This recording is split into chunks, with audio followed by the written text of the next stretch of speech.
Hello everyone, this is our presentation about our essay which we have worked on it, and it's about the inequality of income in one of the cities of America, which is Chicago. And the focus of the study is on finding out the relationship between the income inequality and of course quality of life in Chicago, which has been a very vast issue in the recent decades. There has been some keywords that, as you can see on the slides. Let's have the very brief introduction about the inequality. First of all, we can say that it's been a very important issue in social scenes, and there has been so many attempts on it to solve the problem. A lot of institutes, such as UCLA's Institute on Equality and Democracy, some international inequality institutes in some of the universities, including University of Amsterdam Center of Inequality, have worked on this issue. Okay, and people, a lot of researchers and authors also have been working on this problem. One of them we can mention is Thomas Piketty. He has mentioned that it has been they have paid a lot of attention on this problem, and in the public debates and popular media, they have also focused on this problem. Inequality trends are often related to issues of economic globalization, international migration, and also the government policies. But there has been a lot of attempts to solve this problem. Also, wide gap between men and women's economic empowerment and opportunity remains as well, and which policymakers need to tackle urgently. In most of the countries, more men and women work, but they are working equally, but men actually are getting more paid. We can see this, and also women are likely to work in informal sectors in which earnings are very lower, which widens the gender earnings gap and adds to this problem. On the other hand, inequality of opportunities such as unequal access to education, health services, and financial are prevalent between men and women, and it is strongly associated with income inequality. Another issue which is related to income inequality is the rise in crime. There are various studies which has been working on this and about the income inequality and crime. And they have suggested that by an increased sense of need in tackling criminality and reducing income disappears.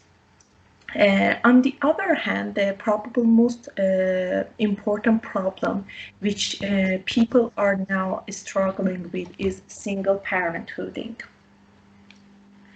When we come to the literature review, we can see that inequality has expanded in the past decades and shutting the windows of opportunity for a lot of people, and including Americans. About our case study, which is Chicago, there are large demographic groups that can be described in terms of thirds: Black people, whites, and Latins, and each make up about 1/3 of the population, with almost 6% of the population being Asian Americans. But here we can see that Blacks, Latins, and whites are about equally represented in population. Their incomes are far from equal. And also the massive rise in income inequality was one of the major stories in American economic life in the 1980s. So, okay, during the early 20th century, government authorities implemented policies that worked against those said communities. So city leaders used their legislative reductions power to redraw school district lines. So basically, city housing market keeping African American families separated, and along those times, has to come to be known as the Black Belt on the city's south side.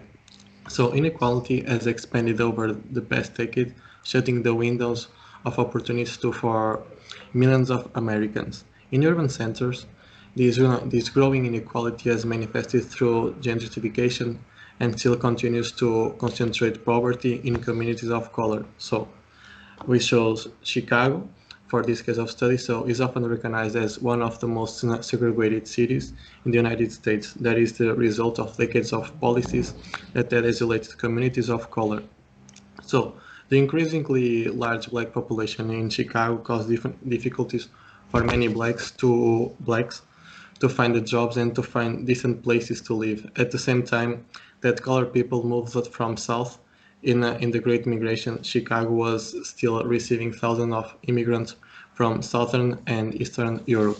So these stark racial boundaries translated through to real estate and have had far-reaching implications on whole communities, access to service. So in Chicago, we can, as you can see in this map, it's a map that shows basically the household income in 2016, and we can see that in Chicago we have a lot of difference between the wages of each part of population.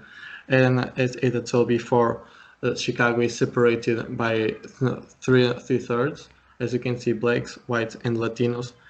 Then that each make about one third of population. So only one third of black households own their own houses, so their own homes, and a little more than 40% of Latinos compared to 50% of white households.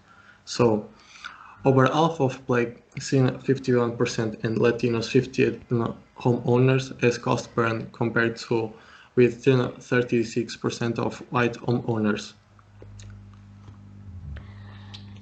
When it comes to methodology, we have to consider and investigate some relational and operational elements that shape the income inequality. And for having a successful investigation, we have to have a very precise exploratory analysis to identify some factors that influence the inequality among all of the stakeholders. And for having this process, we have to consider the interpretive and functional process that involves the human and non-human carriers.